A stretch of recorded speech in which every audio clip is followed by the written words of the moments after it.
The clock is ticking for Congress to pass President Donald Trump's so-called big, beautiful bill. The deadline is a week away, and this weekend the Senate continues to debate. CBS News Miami's Willie Inman has the latest from Capitol Hill. For weeks, President Trump said he wanted his big, beautiful budget bill passed by the 4th of July. I think it was a good deadline. I think it's a good goal. If not a deadline, it's certainly a good goal, and it's certainly gotten us to work.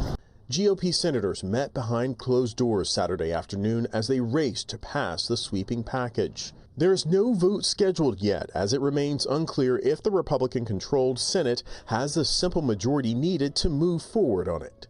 This bill has about $400 to $500 billion worth of new spending. Now, why would you put forward a bill that has $500 billion worth of new spending if your goal was to fix the deficit? Among those concerned by the bill, Republican Senator Rand Paul of Kentucky.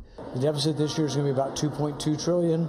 My prediction is with all this new spending and with some new tax cuts that the deficit is going to be bigger next year. The legislation extends tax cuts from President Trump's first term, removes taxes on tips and overtime, and increases spending for defense and border security. Opponents of the bill argue it would make significant cuts to Medicaid and food stamp programs. It's a disaster because it betrays Republicans' own promises not to cut Medicaid, not to cut SNAP. What they're trying to do to cut back on these health care programs and health insurance for 16 million Americans to pay for tax breaks for wealthy people is just not a winning combination. The president insists his bill will deliver relief to hardworking Americans. But we'll deliver a record tax cut, a record spending cut, a record investment in border security. The soonest the Senate is expected to vote on the bill is Sunday.